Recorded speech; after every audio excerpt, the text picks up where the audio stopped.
কসম খোদা, যদি আপনি আসলেই ইমানদার হয়ে থাকেন আপনি বিপদে পড়বেন, আপনি বিপদে পড়বেন।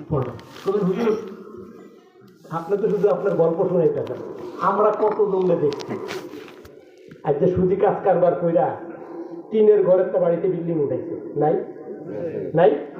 তাস খেলা, জুয়া খেলা, আজকে আগে এক সময় সাইকেলের হুন্ড করে যাইতে পারতো না, তখন 5 লাখ টাকার হুন্ডা ভরম ভরম করে দৌড়া, নাই?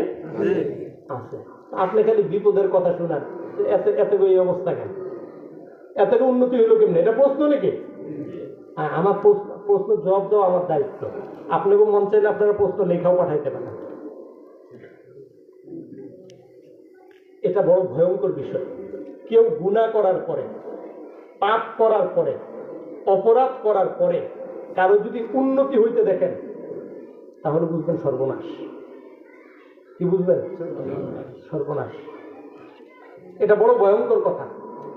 গুনায় লিপ্ত, পাপে লিপ্ত, তারপরেও তার উন্নতি হচ্ছে, এটার অর্থ হইল তার পরকাল শেষ। তার পরকাল কি শেষ? আল্লাহ রাব্বুল আলামিন দুনিয়াটাকে বানাইছেন মুমিনের জেলখানা। দুনিয়াটাকে বানাইছেন মুমিনের জেলখানা। জেলখানায় বন মতন সবকিছু করণ যায় না, জানি না। জেলখানার নিয়ম মাইনা করতে হয়, নিয়ম মাইনা করতে হয়।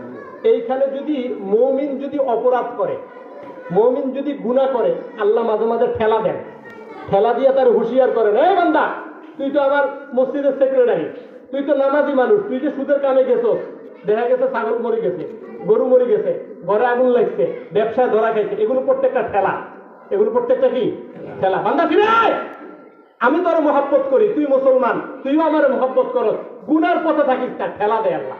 বান্দা ফিরে আয়, এটা তোর কাজ না, তোর জন্য আমি জান্নাত বানাইছি, তোর জন্য আমি কি বানাইছি? জান্নাত বানাইছি। কিন্তু কোন মানুষ নামে মুসলমান হওয়া সত্ত্বেও যদি দেখেন গুনাহ করার পরে তার উন্নতি হইতেছে, তাহলে বুঝবেন যে তার ঈমান শেষ, তার আখিরাত বরবাদ হয়ে গেছে। দুনিয়াতে আল্লাহ তার পরকালের যেটা আছে এটা দুনিয়াতে দিয়ে দিতেছে। এটা বড় ভয়ঙ্কর বিষয়। কিন্তু কি কইছি বুঝেননি? আল্লাহ বলতেছে কোরআনে কারীমের মধ্যে আছে, আমি তো হাফেজ না, সবাই মুখস্থ থাকে না, যদি আমার মুমিন বান্দারা কাফের হয়ে যাওয়ার আশঙ্কা যদি না থাকতো, তাহলে যারা কাফের মুশরিক তাদের ঘরগুলোকে আমি, তাদের ঘরের চৌকাঠগুলোকে আমি স্বর্ণরূপ বানায় দিতাম। আসেনি কোরআন শরীফের আয়াত আসেনি? ভালোবাসা দেখুন না কি বলছে, যদি কাফেরদের এই অবস্থা দেখে আমার মুসলমান বান্দা যেগুলো আছে এগুলো কাফের হয়ে যাওয়ার আশঙ্কা যদি না থাকতো, তাহলে কাফেরদের ঘর বাড়িগুলোকে, তাদের ঘরের চৌকাঠগুলোকে আমি স্বর্ণ আর রূপায় রূপান্তরিত করে দিতাম। বুঝে না বুঝে কাজের সাথে সম্পৃক্ত হয়ে গেছি। আমাদের এই গ্রামের মধ্যে 70-80% ঘর বাড়ির মধ্যে এই জিনিস আছে, কিস্তি আসেনি?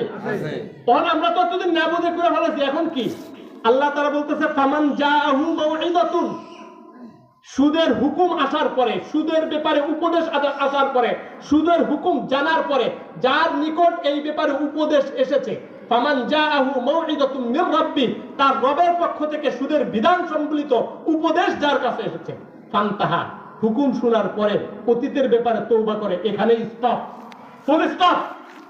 এতদিন জানতাম না, এখন জানছি, এখন এখানেই কি শেষ, যা লইছি তা দিয়া দিমু, মানুষের উপরে যা সুদের টাকা দিতে 1 টাকাও সুদ লবো না, মূলধন ফিরায় নেবো, এখানেই স্টপ। কথা কি বুঝলেন না? ফালাহু মা সালাফ। যদি বিষয়টা এরকমই হয়, আল্লাহ বলতেছেন অতীতের বিষয়টা আমি আল্লাহ দেখুন, মাফ করে দিন, আমি আল্লাহ মাফ করে দিন। খেয়াল করেন, এরপরের আয়াত কিন্তু বড় ভয়ঙ্কর আয়াত। হুজুর এসে ওয়াজ করে গেছে, সুদের ব্যাপারে হুকুম জানায় গেছে, এরপর আপনাকে মোল্লারা এরকম কত কথাই কর, মোল্লা কি আয়া আমার ঘরে বাদ দিয়ে যাইব নি, আমি বিপদে পড়লে মোল্লা আয়া কি ঠিক করে যাইব নাকি? আমরুহু ইলাল্লাহ ওয়া মান আদা, সুদের হুকুম জানার পরেও, সুদের বিধান জানার পরেও, সুদের গুনাহ সম্পর্কে জানার পরেও, ওয়া মান আদা, যে দ্বিতীয়বার এই কাজে লিপ্ত হবে, এই বিধান জানার পরেও যে এই দ্বিতীয়বার এই কাজে কি হবে? লিপ্ত হবে। ওয়া মান আদা ফাউলাইকা আসহাবুন নার, কোরআনের সুস্পষ্ট আয়াত, সে জাহান্নামী। সে কি? জাহান্নামী। ফাউলাইকা, তারা আসহাবুন নার, জাহান্নামের অধিবাসী। কত হইছে দেখি হইছে, আমরা নামাজ পড়েন না, যারা নামাজ পড়ে না এরা তো জাহান্নামে যাবে, আমিও যাই। তো পিঠা ভাটা খাই কয়দিন পরে হাতটা বই ফেলবি আমি আর কি। কোরআন কিন্তু সেই কথা বলতেছে না। কোরআন বলতেছে হুম ফিহা খালিদুন। সুদের কথা, সুদের বিধান জানার পরেও সুদের কাজে লিপ্ত ছিলা, তুমি শুধু জাহান্নামে যাবা সেটা নয়, হুম তারা ফিহা সেই জাহান্নামে খালিদুন চিরকাল থাকবে। শব্দে শব্দে অর্থ করছে, কোনো তাফসীর করি নাই, কোনো ব্যাখ্যা করি নাই। কোরআন কি বলে?